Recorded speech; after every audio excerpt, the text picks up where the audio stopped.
across 140 different companies. He's here to share insights on how to fix broken business-to-business sales engines. Please welcome James Hayden. Thank you for joining me. Thank you. Good to be here. Now, the accent doesn't match the location of the world that you're in right now. Where are you originally from? Originally from Seattle in the United States. Mm-hmm. Just out doing some traveling and working while we travel, which is wonderful to have the flexibility and beyond podcasts like The Voice Whisperer and that. So yeah, in Spain today. Wow. I read a book many years ago when I was living in Dubai, and it was called The 4-Hour Work Week. And the goal was to work remotely anywhere in the world. And I remember when I was in Barcelona, I was on a layover and I was creating content in Barcelona. And I thought to myself, this is fantastic.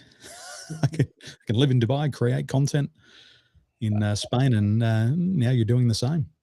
Absolutely is. If you get to this part of the country, the Basque country, and have pinchos, which are like tapas, nothing quite like it. So anyway, yeah, it's wonderful to be in the position to be able to do this. And I think with selling specifically, we're able to get ourselves into a position very quickly to do the things that we want in life. And the reason why I say that is when I was 19, my uncle John, he said to me, Danny boy, you're out of control. You've dropped out of school. You've got no education. There's only one job for you. And I said, what's that? He said, to become a salesperson. And I said, really? I said, what am I going to sell? He said, real estate. And I said, that's a thing. He said, yep. He said, it's probably one of the last professions selling on the planet where you can write your own paycheck. And he was absolutely right. I dropped out of school, and within about 6 to 12 months, I was making more than my teachers. And I thought, isn't that interesting? 17 years of education and I can't get a job, but I get into selling and I'm starting to earn more than them, and they haven't left school. They're still in school 17 years after, but you can write the paycheck. It's fascinating. You know, education is great. And that, however, one of the companies I worked with, one of the venture capital firms in Silicon Valley, what their model was for looking for companies is they looked for college dropouts. And you can go back and look at Zuckerberg, Gates, Jobs across the board. They had that idea and that passion. I think there's a lot to be learned from what's outside of education. I'm not anti-education. I have a fair amount of education. However, I learned a lot more on the hard knock side of it than I did, and by trial and error, which led me to write the book that I did. It was through experimentation and then putting a methodology around that. That made the most sense for me as well. Mm. What's your take on them preferring college dropouts for particular positions? Well, I mean, they're looking to put their money into investments with people who have that passion and drive. So their bias was anybody under 30 who's dropped out of college. Now, you know, I mean, Gates and Zuckerberg dropped out of Harvard to be, you know, I mean, that's a big deal. So yeah, that's not true in every case, but it certainly has an impact because, hey, I'm not gonna take another year or 4 years to go through this. I've got a burning desire and passion, and it's important to have that rocket fuel. That's been a part of the success in my career is finding that, even though some of it I realize now is driven out of insecurities and things I was looking for, gave me a hell of a lot of rocket fuel and drive to succeed. And it sounds like teachers that I had and actually people in my life that told me I couldn't do things or wouldn't be able to go to college or do those things, and I was there to prove them wrong. Mm. Well, I definitely want a brain surgeon who's been educated to operate on my brain. Absolutely, 100%. And I've also met a lot of brain surgeons and doctors who could never sell. And I say that because during COVID, there was this great equalizer in the world. Everybody got shut down. Everybody got impacted. And a lot of people had to reinvent themselves. And a lot of people had all this knowledge, but they couldn't repackage it. They couldn't sell themselves. When they attempted to start a side hustle or a business after they'd lost their jobs, they couldn't sell and they couldn't survive. And so at that stage, I think you realize how important sales people are. They have a different skill set, but it's absolutely complementary to what everybody else does. Yeah, I 100% with you on that. And generally, the hardest thing to sell is yourself. I'm working with I'm advising a building management software company right now. Brilliant founder who the most elementary things, and it's really about communication, finding a process, paying attention, being present in the moment. So many salespeople I've coached and I've seen are they're three questions ahead rather than being present with somebody Mm. in that situation. And I was just just did a podcast on memory, and a lot of people said I have an incredible memory, and I do. I much to my wife's chagrin and other people's chagrin, I can remember conversations from way back.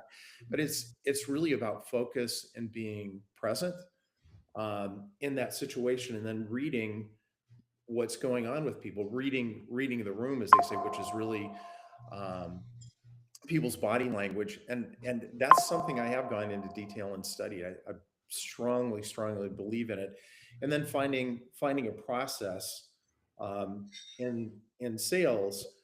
I've been like, just go out and do it until until I had the opportunity to write the book I did with my business partner Hal Thorsvig in 2013. Rewrote it in 2023, and the interesting part about that process was he said, you go into these companies and just, you know what to do, but can you write it down? Can you tell me about it?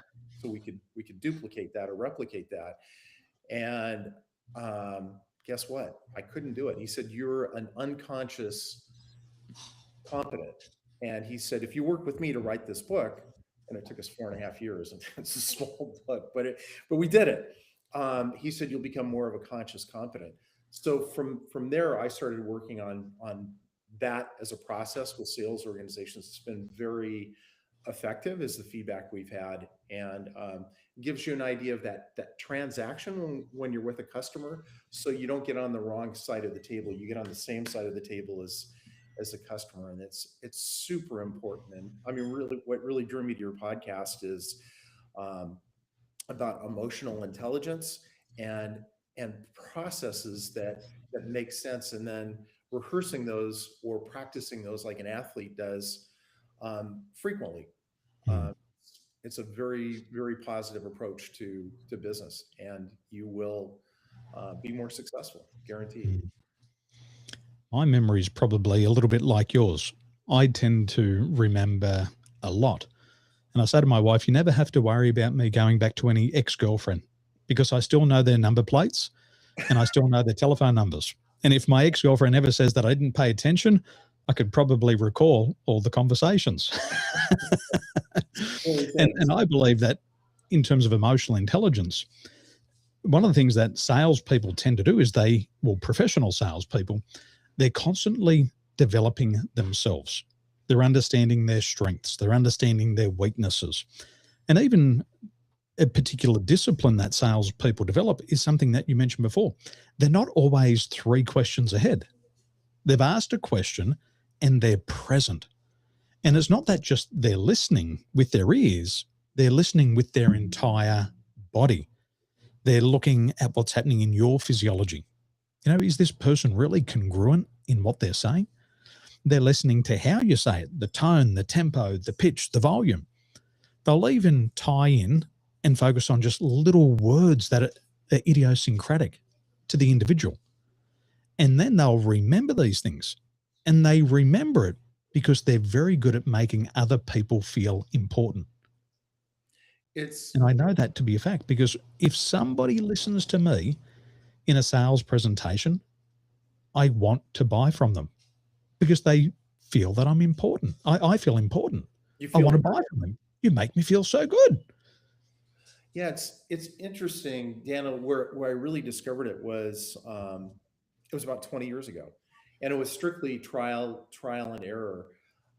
There was a large technology consulting group I was working with, and we were going up against the big consulting companies. You've probably heard of Accenture and PricewaterhouseCoopers and others, and we're this little firm with 40 people. $5 million project for Hewlett Packard, a new business they're launching down in the valley. And we'd been up all night the night before, burning the midnight oil or the 2 a.m. oil or whatever it was, with this presentation. And it was the chief technology officer for our company, chief operations officer, and me. And we worked on this, and we had leave behind presentations with, seriously, not real gold, but gold paper clips. Every detail was covered. So, typical presentation being the person responsible for revenue. I opened and closed, right? So I opened the presentation. We went through the entire presentation with them. This was a big project. I mean, it was a big. It would catapult the company into the next level, in terms of fundraising and everything we're doing. So we got to the point where we're closing the presentation. I've done everything they tell you in every sales 101 book. I knew the names of everybody in the room. They were all friends of mine. I knew the names of their children, their birthdays, their dogs, their cats. We'd gone through the ritual bonding. All those bases were covered. So we got to the point at the end of the presentation where I had 8 slides on all the reasons they should do business with us. Now, from my perspective, psychology is very much a push pull. Like back in the dating days, a million years ago when I was dating, there was always, when I was looking for a girlfriend, they weren't around. When I wasn't, they were always there. It's that push pull. If you push too much, people pull away. If you pull away, people come towards you, right? So I thought about that in terms of a psychological perspective, and I had 2 very detail oriented people in the room on my team. And I just, at that point in the presentation, I closed the laptop and I said, you know what? I have 8 slides on all the reasons you should do business with us. This is, I know for you, a hero or zero project where it's make or break for you. And so I know you, I know your family, I know how important this is. I'd met actually the CEO of Hewlett Packard at that time because it was that big of a project. And I said, the most important thing is not all the reasons we tell you why you should do business. What I'd like to know is, why would you choose our company to work with you? Shut my laptop. Seriously, my shins were getting kicked under the table by the CTO on our team because I went off script. And there was 30 seconds, it seemed like 3,000 hours of silence. Guess what happened next? They said, you know what? We did have a question about blah, blah, blah interface. And and the immediate response was, oh, we did that with Toyota 6 months ago. Here's what it is. Oh, good. Now we know. So an objection came up that was hidden, that they weren't presenting. Then guess what happened next? They talked about how much they loved our firm, how nimble we were. We're a small firm. We knew they'd get the attention they needed. This was on a Thursday. The next Tuesday, $5 million agreement, no negotiating, done. But it's that psychology, that emotional awareness. I'm not, believe me, if you read my book, you'll get some of the mistakes that I've made along the way too. Those are just tuition payments. That's how we roll as salespeople. But that's a situation of reading that, and it completely shaped or reshaped my methodology and approach with teams, as well as my own sales approach. Mm-hmm. I believe one of the biggest risk factors in selling is the relationship. And if there's no relationship, we're perceived as high risk. And you're mentioning here that you were just building the relationship. You knew their names, you knew their Right. history, you understood what was important to them with their family. How much time would have you invested in building the relationship before you even tried to sell to them? Whew. Um, I mean, there was a tremendous investment in terms of time, but I looked at it from the lens of, do I have the right people? What type of a buyer or influencer are they in the sale, because it was a larger sale, and is there an urgency to it? So is it significant enough to where when they open their to-do list every day, is it within the top 3 or 5 items? So do we have the right people? Is there urgency around it? And um, and then, heck yeah, I invested a tremendous amount of time. I don't know how many, lunches and that out I had with the team, but it was important. And then I followed that script in terms of relationship building, what I think psychologists call ritual bonding, which is getting to know them, getting to know who they are. So when we came into that room, I had a pretty good perspective on what motivated them personally, business wise, where they were headed. There was a situation with another client that was part of the Mercedes Benz organization, one of my clients. And what we did is the marketing programs we were working with that company got to the point where we knew each other well enough. And you're talking about that kind of bonding or getting to know somebody, where I would go over to his house. I'd bring in dinner. Sometimes his spouse would join us, and he would actually calculate out the impact of the initiatives we were working on. And it got to the point where he'd show me the impact it had on his bonus for the next year if it was successful. So, yeah, that kind of relationship, you can't compete. A competitor comes in, and where you have that relationship, you're solid. You just have to keep making sure that you Mm, build those relationships, because things change pretty quickly in organizations these days, as you know. mhm. To me, it sounds more like a marriage. It's not something that you're going to engage with them for an hour or a day or a week. This is something that's going to be long term. Right. Every day they wake up, they've got to see your face. Every day they're Exactly. going to hear your voice. Right. And I think if we focus more on the relationship, we're perceived as a lower risk option. And I believe that to be true because I've got clients who I've been consulting for 14 years. We argue, we fight, we attack each other, we Okay. kiss and make up, and we Yeah. keep doing business. And Sure. that's the same as every single relationship. We're not going to agree on everything.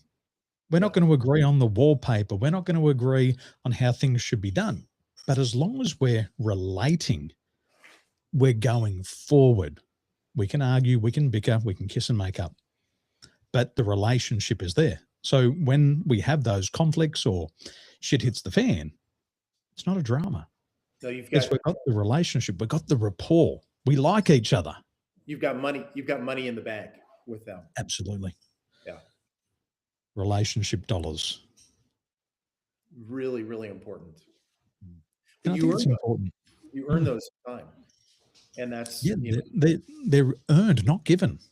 yeah, absolutely. I mean, that's showing up, being on time, all of those things that pay off, and just being a person um, they want to do business with is important too.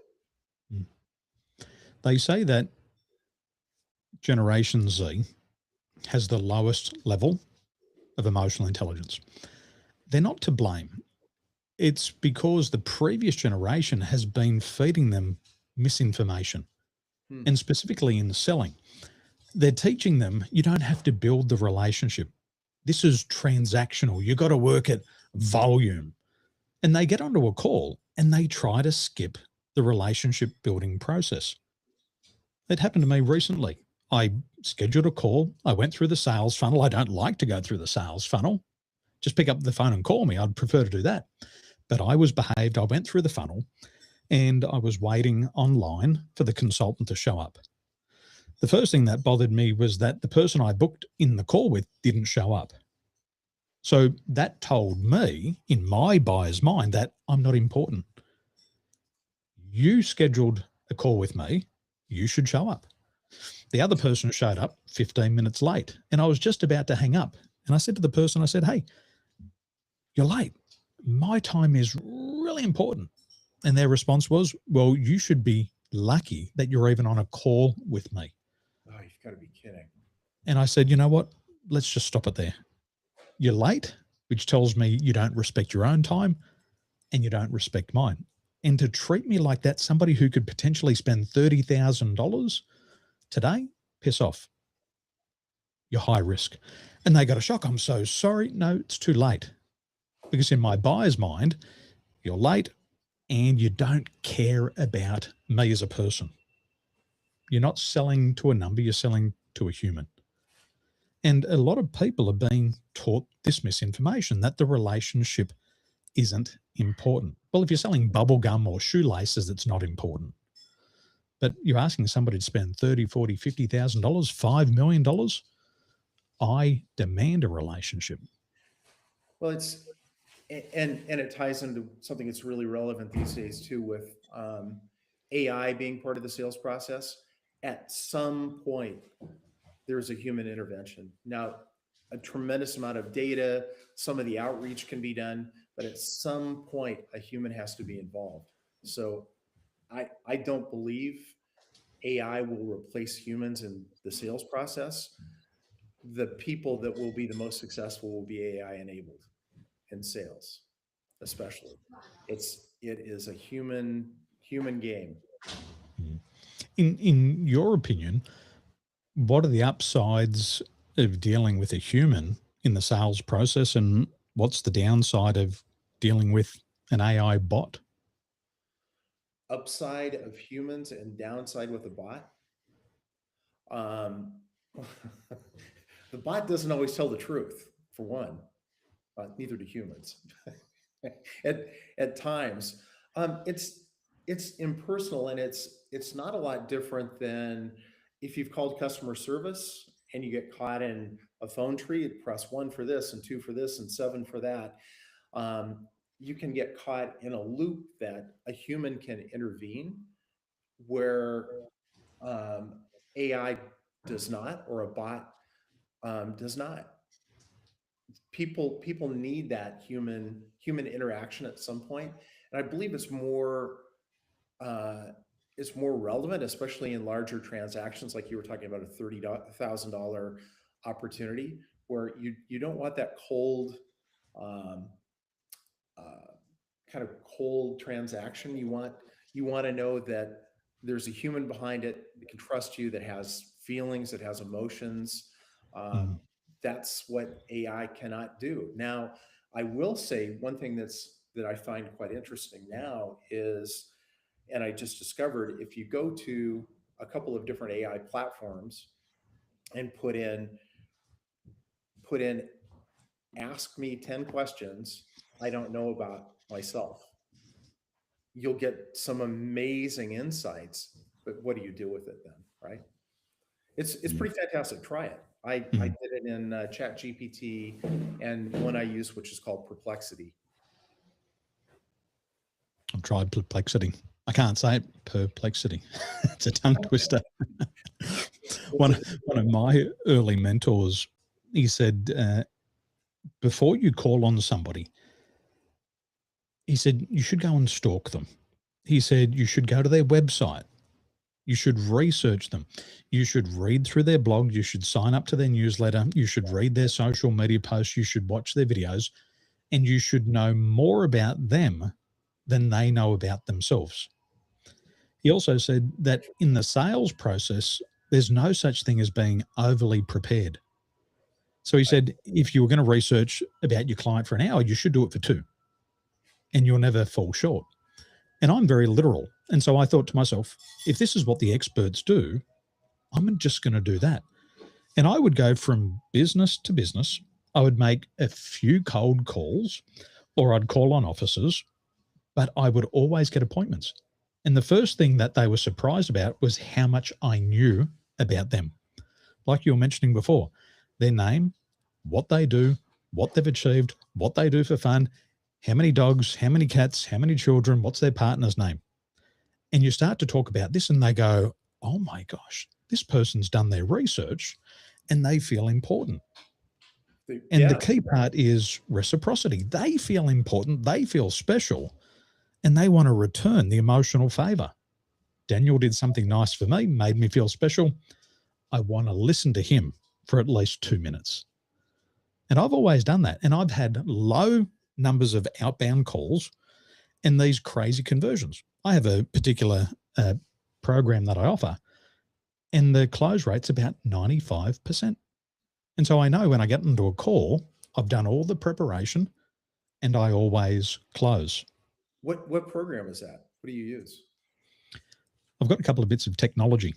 And the first piece of technology we call is an alignment assessment. And it detects our health in 4 key areas: physical, emotional, mental, and spiritual health. And it's through a 90-second voice analysis. And the way that I design the sales process is the same way that a doctor sells, because I believe that the top salespeople on the planet are doctors. And doctors do 3 things. They start with an examination. You walk into the consulting room and the doctor says, hey, how are you doing? How do you feel today? And they ask a series of questions. Secondly, once you fit the pattern, they then offer a diagnostic. A doctor will send you for a blood test. They'll send you for an x-ray. I send my prospects for a vocal health screening. Once I get the results of the diagnostic back, I then offer a prescription based on the data. And so I sell like a doctor. And every time I meet somebody, they purchase that product. And once they've purchased that product, they buy the second product every single time. Now, it Daniel, didn't happen overnight, but years. wow. If you push that out to me, that'd be great. That's an amazing coincidence. I follow the same path: prescriptive, diagnostic, and prescriptive. I had a godfather who was a physician. I worked in his office when I was a kid, cleaning the office. I'd get to sit in a couple people and who didn't mind, and he'd walk me through that whole process of going through the diagnostic part. Mm. And it's really interesting. And like you said, selling is asking the right questions. People feel heard. You do a diagnosis. You show them what the results could be, right? If they follow your prescription or your process, Mm. and and hopefully they take that advice. Mm. Well, if we have done a really good examination, we earn permission to offer the diagnostic. Like a doctor would never offer an x-ray unless they thought there was a broken bone. If you came in and you said, doc, my ear hurts, and he says, let me x-ray your ankle, immediately you'd say no. The second part is the diagnosis. And what a lot of people hadn't figured out yet is when you use a diagnostic, if you can detect the problem in the buyer's psychology, they assume you have the correction. If you can detect it, you can correct it. If you can diagnose it, you must have the prescription or the medicine. So it's a logical next step in the buyer's mind. Yeah. But professional salespeople, to make it work, all professional salespeople have the same creed as a doctor. And a doctor has a creed, and it's primum non nocere, which means never knowingly do harm. A doctor will never offer a prescription before they've done an examination. But in today's selling world, people are going straight to the prescription.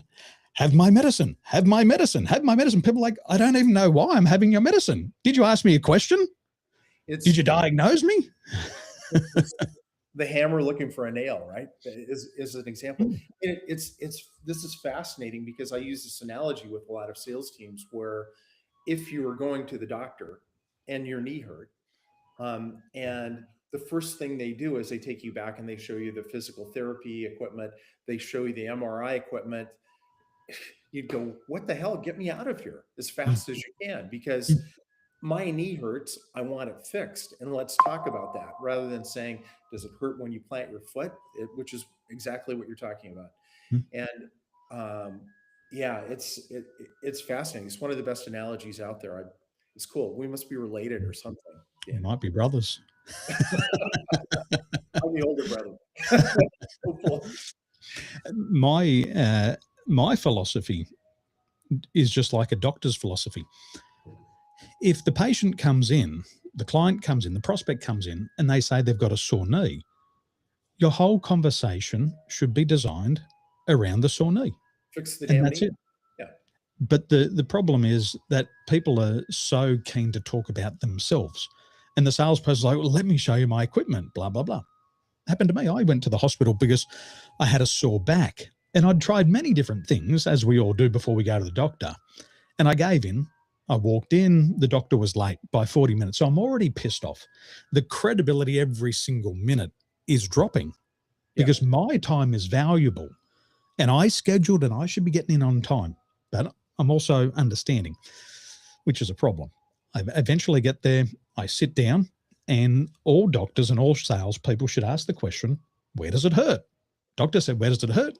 She spun me around, tapped on my back 3 times, and said, go for an x-ray. And I Wow. said, go for an x-ray? You tapped on my back 3 times? Yep, go for an x-ray. Why? Why are you tapping me up here when my pain's down here? So I begrudgingly go and get an x-ray, and I'm pissed off the whole time. Think to myself, why am I having an x-ray? I don't understand. But I go because I've already been there for 40 minutes, and I come back, and she said, you've got a degenerative disc. And I said, show me. And she said, just there. And I said, I'm not a doctor, but all of those discs look exactly the same to me.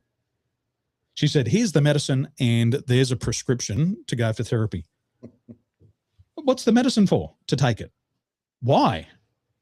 To take it. And what's the therapy for? To fix the back. And I'm confused. I don't know what's going on. I have no reason for any of this. So I got the medicine because I'm a little bit too compliant. And I went home, and my wife said, how was it? And I said, it was terrible. She said, are you going to take the medicine? I said, no. You're going to go to therapy? No. She said, well, let's find another doctor. So I went back to the same hospital, saw a different doctor. First of all, he showed up on time. He walked me and he said, Daniel, my English is not very good, but I'll do my best. You've just won my point because I can't speak Chinese. Sat me down. He said, so talk to me about the problem.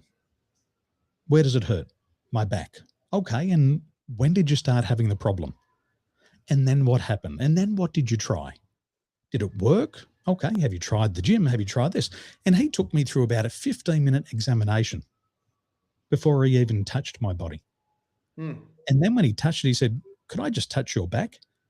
And he touched it and I screamed. He said, okay, this is what we're going to do now, and explained the process. Then he sent me for an MRI.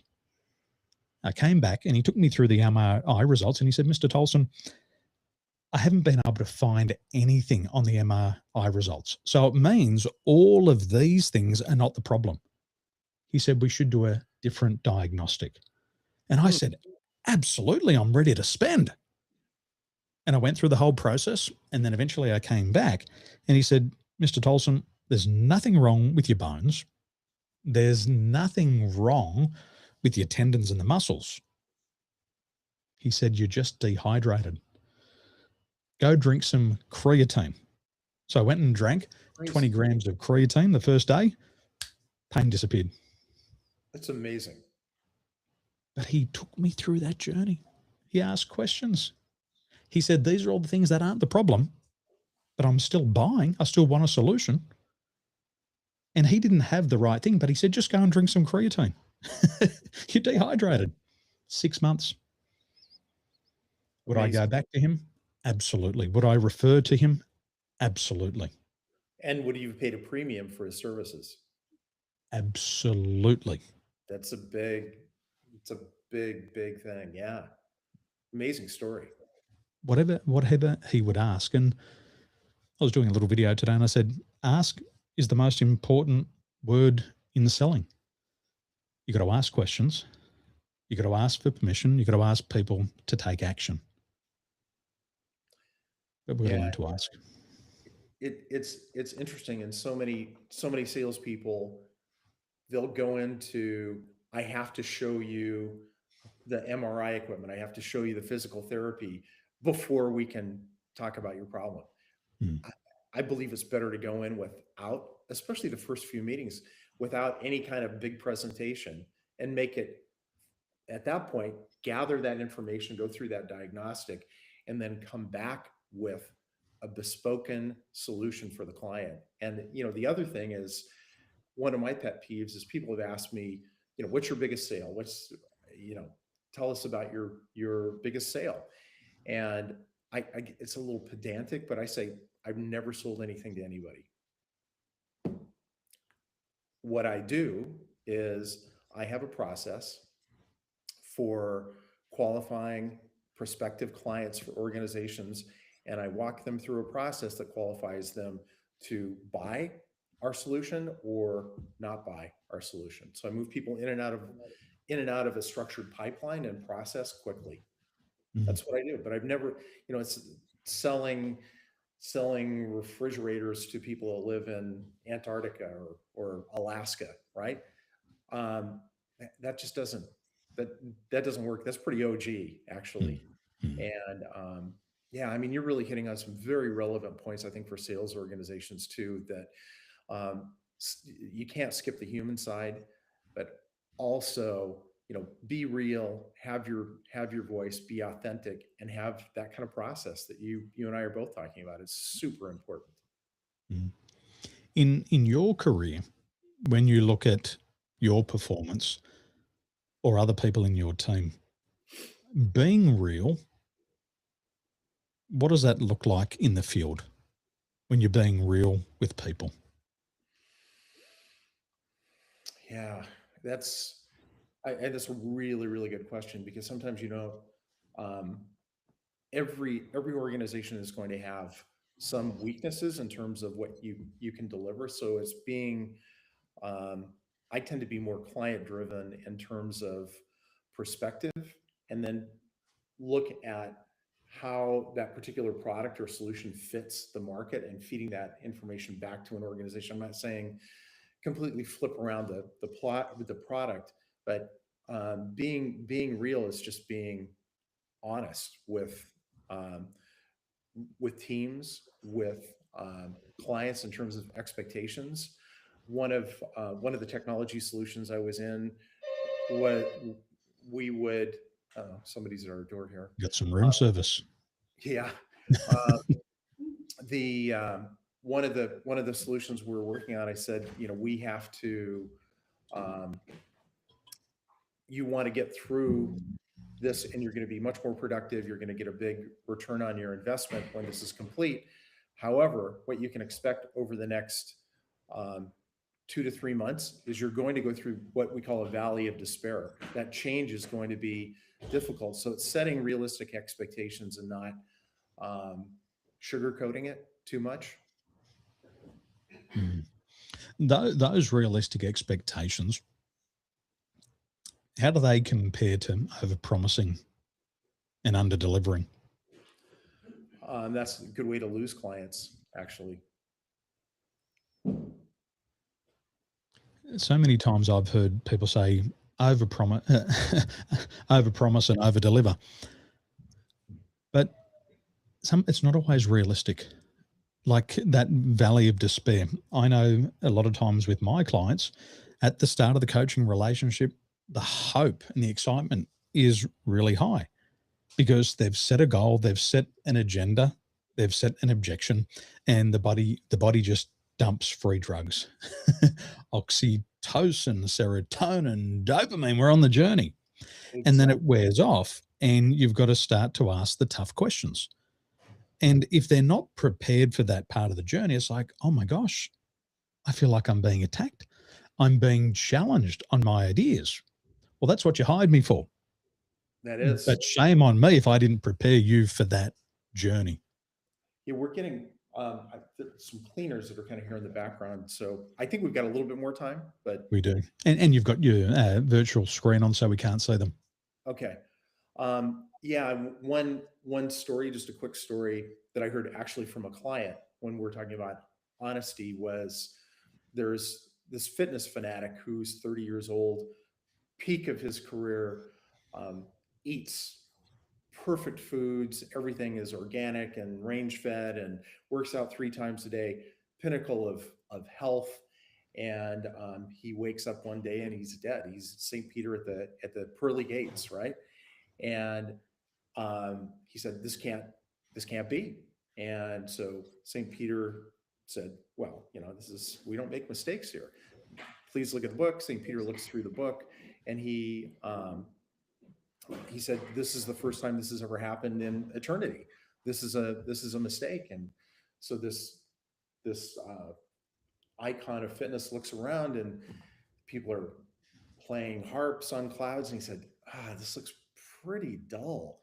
And so he said, I really want to see the other side. So St. Peter said, I urge you not to. And he said, there's only one way to get there. Take the elevator and it goes down. He's greeted by somebody in the Italian Armani suit, and everybody has witty conversations. They're the coolest people he's ever met.